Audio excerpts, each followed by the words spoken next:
How to style text in Squarespace. In order to style text, what you can do is you first need to head over and choose in here the text that you wish to style. I have in here my Fluid Engine editor, and I have in here this little or small text right there. I want to edit it and style it. In order to do this, just head over and click on this. And in here you can see this style background. You can click on this, the edit option beside it. After that, this should be able to open in here this. We have in here a paragraph or heading. We also have in here the option to bold this text as well if you want.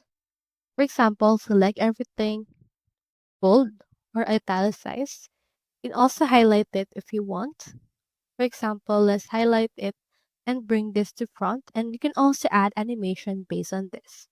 We can have draw animation or fading animation. Into this part, you can also add in here some quotations and also change up how it looks like. For example, let's change out its colors. And once you have done that, they should be able to be added right here and you can find it styled already. So that's how you style text in Squarespace. Hope we helped.